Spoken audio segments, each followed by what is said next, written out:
Good morning.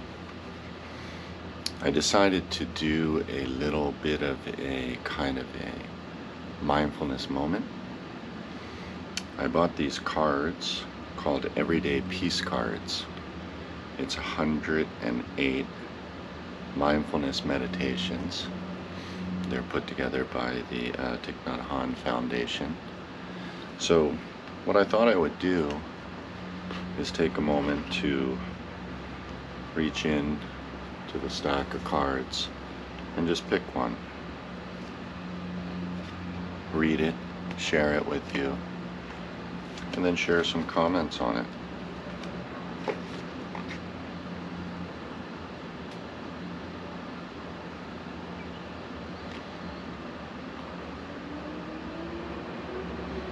So this first one, I'm going to have to turn on a light here to read it.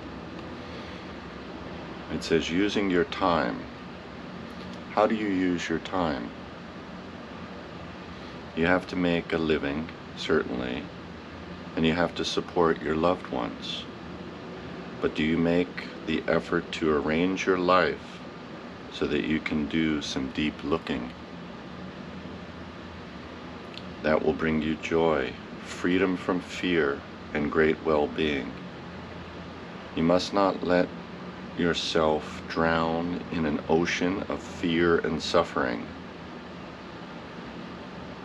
There are among us people who have practiced deep looking and shared their insight with us. Take advantage of that. Walk on the spiritual path that lets you touch the depths of your being so that you can free yourself from fear, worry, and despair.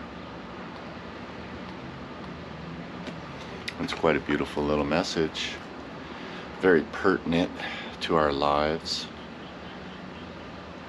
We do need to work, we do need to make a living, we do need to be compensated for it, but we also need to take care of ourselves, and self-love, self-forgiveness are a huge part of that. In this little thing, it mentions fear. Fear is a big factor in everyone's life, especially today with so much social media, so much news all over the place. Many of us try to escape the news, but if we scroll through any form of social media, we're going to hear it. Anytime we converse with someone, whether it being on the elevator, on the street corner, someone is going to tell us what negative is going on. But I think it's up to us. It's up to us to use our time wisely. It's up to us to look deeply, to see the beauty in the child's smile, to see the beauty in the flower, to see the grass blooming, the grass pushing its way through the broken sidewalk, and see that there is a deeper life, there is a deeper message, there is a deeper meaning to this. So how are we using our time? I practiced at Plum Village for a little while, and they have a practice there called the Mindfulness Bell.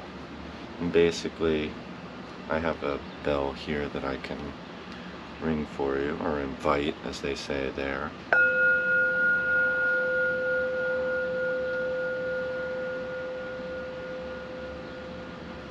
In Buddhist temples, they invite the bell as a kind of like a symbol to start meditation, finish meditation, all the different tasks during the day. It's kind of like our alarm.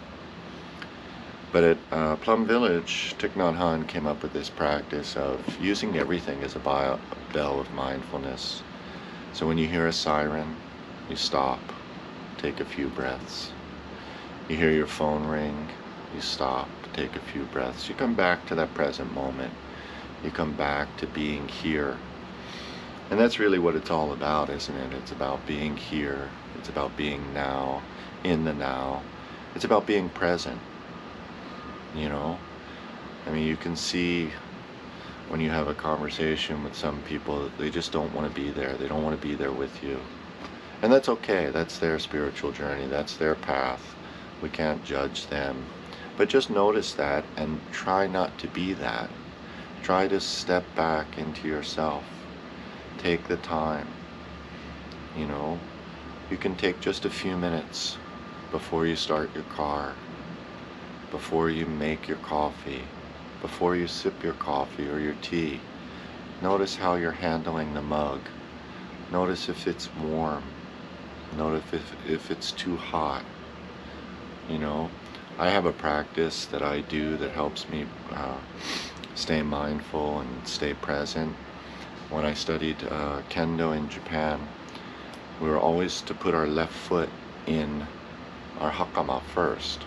I'm not really sure why, but after having learned that practice, I always put my left sock on, I put my left shoe on, I put my left leg in my pants first.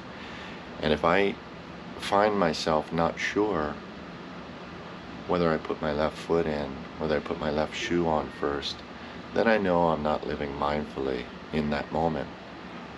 But I'm patient with myself and I come back. And it's called practice. It's called practice for a reason. It's not called perfection. It's not called worship. It's practice. And every day we practice, just like Michael Jordan practiced, just like all these other athletes practice, actors, artists. They're constantly practicing. And that's what we're doing. So if we can practice using our time wisely, you know, before we're going to scroll, if you can't give up scrolling right away, if you can't give up vaping right away, you know, take a moment before. Take a moment. Be here. Take a breath. Use your time wisely.